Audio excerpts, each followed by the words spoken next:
Chapter 2, Sections 1 and 2. From Section 1 are I can statements, are I can identify a rational number in decimal form, and I can write rational numbers as the ratio of two integers. Make sure you fill in your notes. Vocabulary which you have seen on the front page of your notes would be rational number and relatively prime. Hopefully you have those definitions filled in, but we will go back over them later. A rational number is any number that can be written as a fraction n over d, where n and d are integers and d does not equal 0. Remember, we can't divide anything by 0, which is why we have that stipulation. And n and d need to be integers because we don't want decimals within fractions.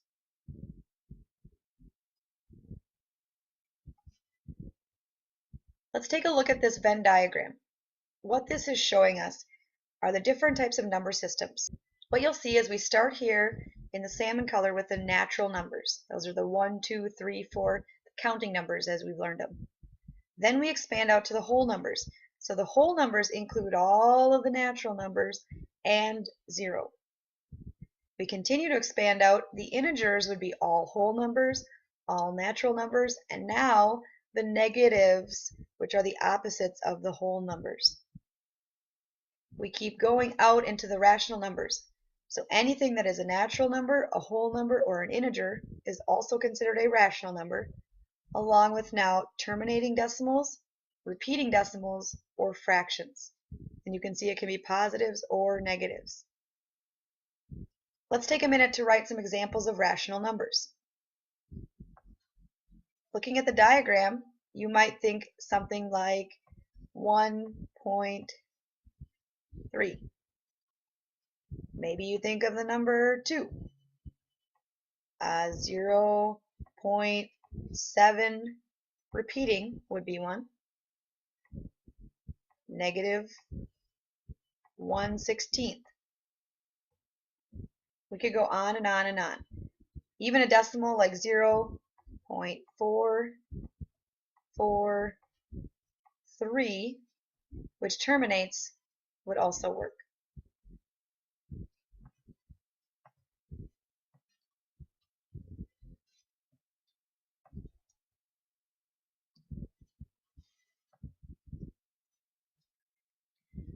Let's do a quick reminder over what factors are. Factors are the numbers you multiply together to get another number. So if we do an example, factors of 40 are 1, 2, 4, 5, 8, 10, 20, and 40. Those numbers all can divide evenly into 40. The goal of simplifying fractions is to make the numerator and denominator relatively prime. Relatively prime numbers have no common factors other than 1, meaning there is nothing else that you can divide both the numerator and denominator by. So let's do our first example. Example 1, 16/80ths. We want to simplify this. What we're looking for is a number that they have in common that is a factor of both. Let's start by listing out the factors of 16. We have 1, 2, 4, 8, 16. We always want to go in order least to greatest, but as you're writing them, what we frequently do is we start with 1 and 16, work our way in, and then we only write the 4 one time even though it's 4 times 4. We would do the same thing with the factors of 80, and you can see there's a lot more there. And what we discover is that the two share a common factor of 16. They also share common factors of 2 and 4 and 8, but we want to use the greatest. So we proceed to divide both 16 by 16 and 80 by 16, and we get a new fraction of 1/5. 1 and 5 are relatively prime, therefore we are simplified. You'll notice a remember box down here. There's a few things we want to remember. Anything that has 0 in the numerator divided by any other integer except for 0 equals 0. Any integer divided by itself equals 1. And if you look at these three fractions, -7/8, 7 over -8, and -7/8, they are all the same. The negative can be placed in any of those three positions, and it equals the same thing. All right, let's do the next example, negative 18 over 20. The negative is just going to stay there. List out the factors of 18. 1, 2, 3, 6, 9, and 18. And the factors of 20. 1, 2, 4, 5, 10, and 20. You see the greatest factor we have there is only 2, so we divide both by 2 and get negative 9/10. We wrote the negative in the numerator. It could have gone in the middle or the denominator. Typically we want to write it in the numerator or in the middle. Simplify. 17 and negative 35. 17 and 35 listed are the factors. 1 and 17, 1, 5, 7, and 35. There are no common factors, meaning for this fraction it is already simplified.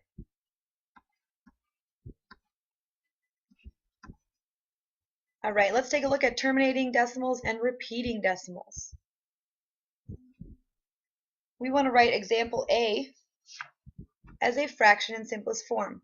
The first thing we want to do is put the 5 in front as a mixed number, and then look at the rest of the decimal. We have 0.37, which we know is 37 hundredths. So we would write this as 5 and 37 hundredths. We cannot reduce either of those numbers, so we leave it as is. Next, there is no whole number here, so it's just going to be a fraction, and 622 thousandths is how we read that.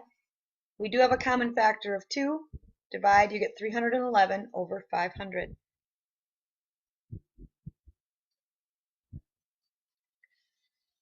Now we're into section 2. Our I can statement is already in your notes. I can write rational numbers as a ratio of 2 integers. Least common denominator would be our only vocabulary term. We have two options for comparing fractions. We really want to find a common denominator so we're able to compare the numerators. How that looks can be a little bit different. Comparing 5/6 to 7/10. The first way we would think about it is by finding a common denominator. We could use 60, we could use 30, you can choose. So let's say we use 60. We need to multiply the two fractions so that they become common denominators. So for a fraction of 5/6, we need to multiply both the numerator and denominator by 10, giving us 50/60ths. For a fraction of 7/10, we multiply both by 6, giving us 42 over 60. Then we would compare, and 50 is greater than 42, so 5/6 is greater than 7/10. Now, we could also try the cross multiply method. How that works is we would go ahead and multiply our diagonals and get a numerator here of 50, same as what we did down below. Multiply this diagonal, get a 42, and look, we got the same numerators as we did when we did the common denominators, because that's essentially what we're finding. So the cross multiply method may be a little bit faster. You don't have to write out quite so much work. Just make sure when you do that, you write your multiplication answer in the numerator. Okay, let's take a look at another problem.